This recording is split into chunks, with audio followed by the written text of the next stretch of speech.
Opening Greeting Volume 4. Welcome back. Have you ever heard a sound that wasn't meant for you? A knock in the night. A voice behind a door.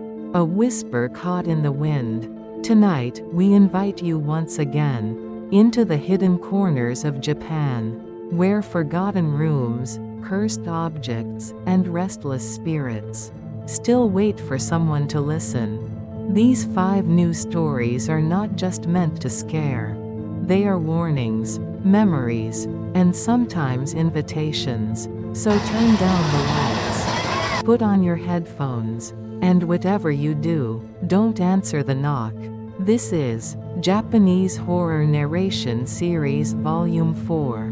Let us begin. Narration Script Episode 1. Some children cry to be held.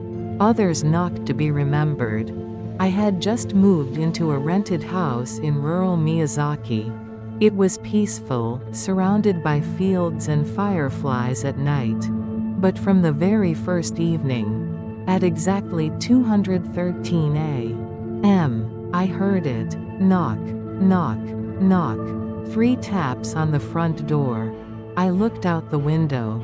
No one was there. The next night, same time, 3 knocks. No voice, no shadow. On the 3rd night, I opened the door.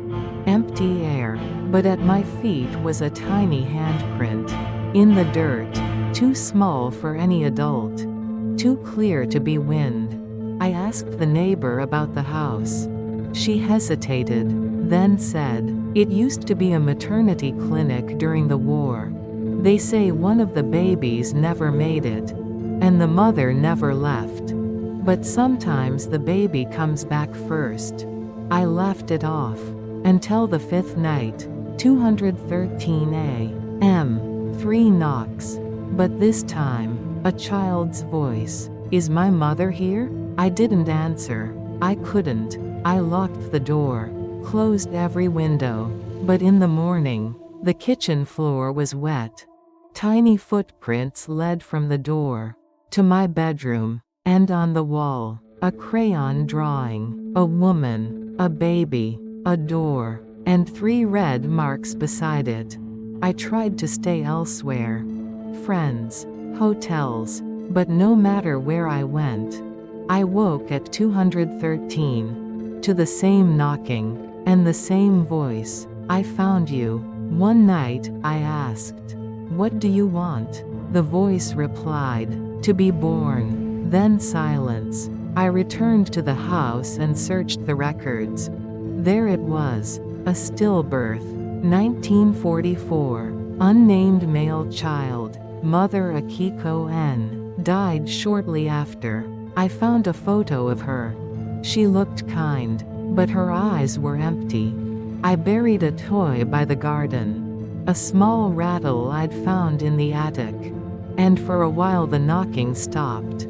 Until last night, 3 knocks. Then, I brought my mother this time. I didn't open the door. But this morning, on the porch, were 2 sets of footprints.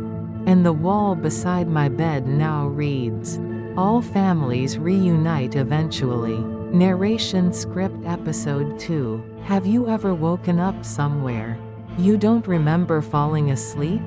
I was traveling for work in Kyoto. A last-minute reservation placed me in a modest business hotel. Nothing fancy, just a room, a bed, a desk. Check-in was late. I was too tired to care. I remember laying on the futon. Then darkness. I woke up at 316 a.m. No sound. No street noise. Just quiet. I tried to turn on the lamp. It didn't work. The window wouldn't open. The curtains were nailed shut. And then I noticed something strange. There was no door. Not locked. Not jammed. Just nothing. Where the door had been. A seamless wall of wallpaper. No seams. No knob. No frame. Like it had never existed. I told myself it was a dream. I touched the wall. It was solid. Cold. But wrong. like breathing stone. I picked up the room phone. Dead. Then it rang. Once. I answered. A voice whispered, "Don't look behind the curtain." Of course, I did. I pulled it aside. There was no window, only a mirror, but not my reflection, a different version of me. Smiling. The lights flickered. I turned away. The desk drawer slid open on its own. Inside, a guest form, with my name, and the check-in date listed as April 11, 1984. That was over 30 years ago. I don't remember sitting down. But suddenly I was back on the futon. Unable to move. Something whispered from the walls. "You left once before. That was a mistake." I screamed. Punched the wall. My hand bled. But the room just sighed, like it was disappointed. I awoke again. This time in a hospital. They said they found me unconscious in a closed-down hotel. One that had burned down in 1992. No survivors. No reason I should have been there. But even now, in my own apartment, I sometimes wake up in the same room. Same bed, same silence. And every time, the phone rings once. If you ever check into a hotel and something feels off, count the walls, check the window, and never, ever, pull back the curtain. Narration Script Episode 3. Calligraphy is meant to express the soul. But some scrolls hold on to more than ink. I work in antique restoration, specializing in old Japanese art. Last summer, I was asked to restore a hanging scroll, found in a Kyoto tea house that had been abandoned since the 60s. When I arrived, the scroll was already unrolled in the alcove. The paper was aged, yet the strokes were sharp. A single character brushed in thick black sumi ink. Kao face. Simple. Too simple. There was no signature, no seal, no history, only that strange pressure in the room. Like being watched. I photographed the scroll, but the photo came out distorted. The ink bled unnaturally, like it moved when no one was looking. When I zoomed in, there was a faint outline. Beneath the brushstrokes. Eyes. A nose. A mouth. A face. Staring from inside the paper. That night, I had a dream. I stood in a tea room. The scroll hung before me. It swayed, though there was no wind. A voice whispered, "Read me," so I did.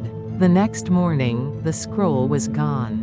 My apartment door was locked, windows closed. But the scroll now hung above my bed. And beneath it, painted freshly on the wall, "Now I see you, too." I tried to burn it. It wouldn't catch. Instead, smoke rose from the ink itself, forming the outline of a face. My face. Twisted, aged, and it smiled. I contacted a monk who dealt with cursed items. He came to see the scroll. He looked once, and began screaming.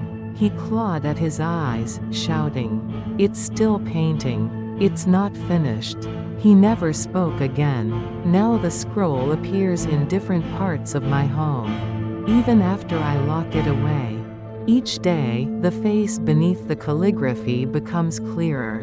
It's almost mine now. Last night, I found a brush and ink by my bed. My hands were stained black. I don't remember using them. But on the mirror, in bold strokes, was a new kanji. Die replacement. They say the written word holds power. But sometimes, it's not the ink that speaks. It's the one, still, inside. Narration Script Episode 4. Wind chimes are meant to bring comfort in summer. But some carry voices that were never meant to be heard. It was the hottest August in years. I had taken time off to stay at my late grandmother's house in Wakayama. The house was old, but peaceful. Cicadas roared outside, fans hummed lazily, but what caught my attention was the wind chime by the back porch. It was shaped like a little girl's face, porcelain, delicate, with red-lipped smile and closed eyes. My grandmother used to say, "Never answer the wind chime when it rings at night." That night, a storm rolled in. Around 200 a.m., I woke to the chime ringing. The wind was strong, but the sound wasn't random. It rang 3 times, then paused. Then, a voice. Small, clear. "Is someone there?" I froze. The voice came from the porch.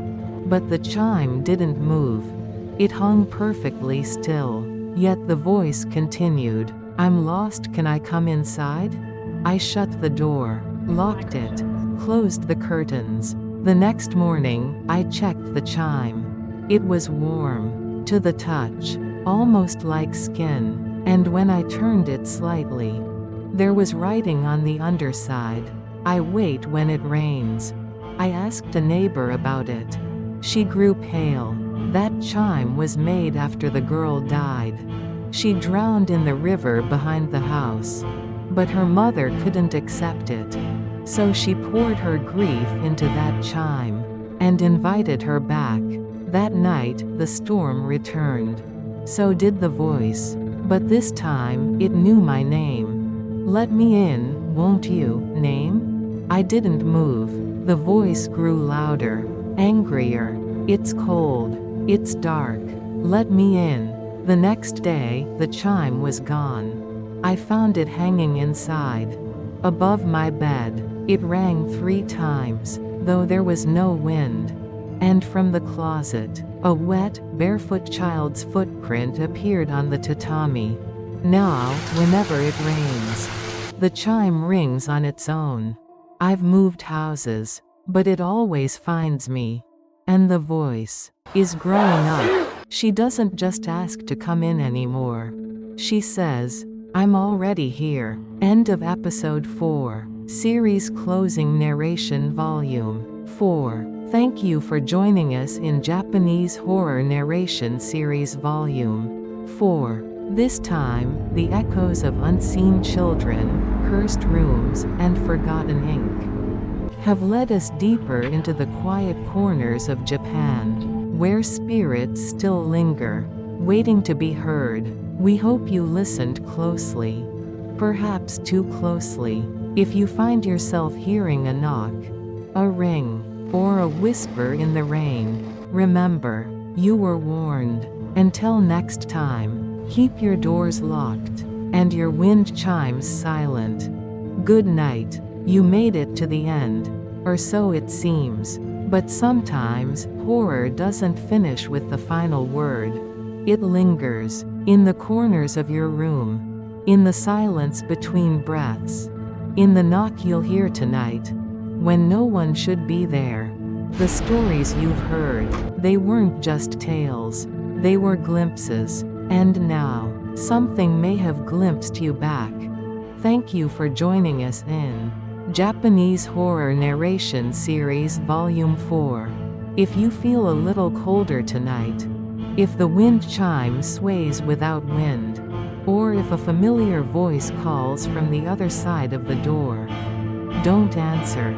Just remember, we'll be waiting for you next time. Good night, and don't forget to check behind the curtain.